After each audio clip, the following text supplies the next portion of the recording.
जय जय श्री राम, जय जय श्री राम, जय जय श्री राम। श्री राम जन्मभूमि की, श्री राम जन्मभूमि की, काशी विश्वनाथ की, काशी विश्वनाथ की।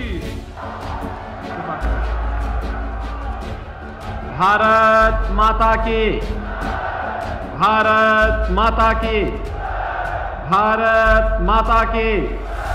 वंदे वंदे वंदे। तीर्थ वर नेमिष विख्याता, अति पुनीत साधक सिद्धिदाता। जिस नैमिषारण्य के बारे में रामचरितमानस ने ये पवित्र पंक्तियां लिखी हैं, ऐसे नैमिष की धरा को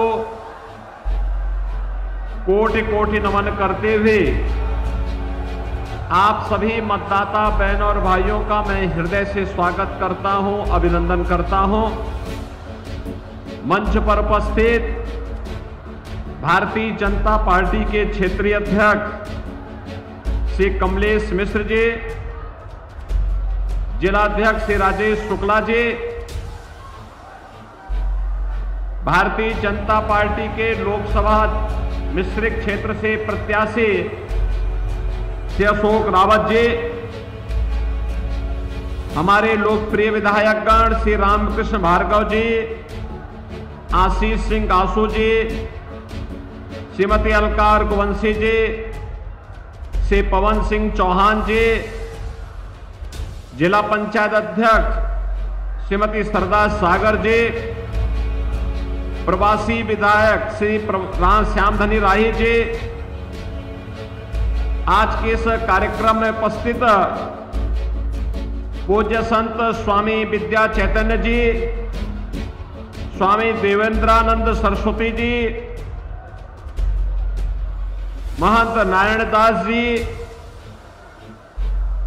महंत संतोष दास जी, अन्य सभी पूज्य संत जन, भारतीय जनता पार्टी के सभी पदाधिकारीगण और भारी संख्या में उपस्थित मिश्रित लोकसभा क्षेत्र से जुड़े हुए सभी बहनों और भाइयों,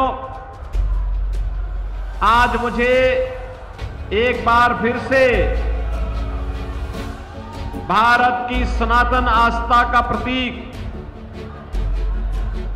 भारत के वैदिक ज्ञान की परंपरा को धरोहर के रूप में हम सबको प्रदान करने वाली पावन धरा मां ललिता के इस पावन भूमि पर, जिसे महर्षि दधीचि ने अपनी हड्डियां दान करके दैवीय शक्तियों की विजय के संकल्प की भूमि में के रूप में आगे बढ़ाया था, ऐसी पावन धरा नैमिषारण्य को मैं नमन करते हुए आप सबका हृदय से अभिनंदन करता हूं। बहनों और भाइयों, ये नैमिष का ही महत्व है कि आज दुनिया जनपद सीतापुर और उत्तर प्रदेश की तरफ देख रही है। जब भी कोई रामद्रोही राम के अस्तित्व को नकारने का प्रयास करता है, तो नैमिष सामने आ खड़ा होता अपने प्रमाणों के साथ कि मेरे पास शास्त्रीय प्रमाण है, मैं तुम्हें प्रमाण देता हूं। तुम्हारी दूषित बुद्धि राम के अस्तित्व को, कृष्ण के अस्तित्व को नकारेगी, लेकिन मेरे प्रमाण अकाट्य हैं, इसको कोई नकार नहीं सकता है। यह साहस केवल नैमिषारण्य की धरती कह सकती है। बहनों और भाइयों, एक फैशन सा बन गया है भारत की सनातन संस्कृति को गाली देने की, भारत की ईश्वरीय सत्ता को चुनौती देने की, प्रभु राम और प्रभु कृष्ण के अस्तित्व को चुनौती देने की। और इसके बारे में तो मैं केवल यही कहूंगा कि विनाश काले विपरीत बुद्धि या नजदीक आ चुका है और इसके लिए आप सबको लगना पड़ेगा। एक एक सीट का हिसाब रखना पड़ेगा और तब फिर एक बार मोदी सरकार भी आएगी और अब की बार 400 पार का लक्ष्य भी पूरा होगा। हमारी पीढ़ी बहनों और भाइयों सौभाग्यशाली है, हमारी पीढ़ी सौभाग्यशाली है।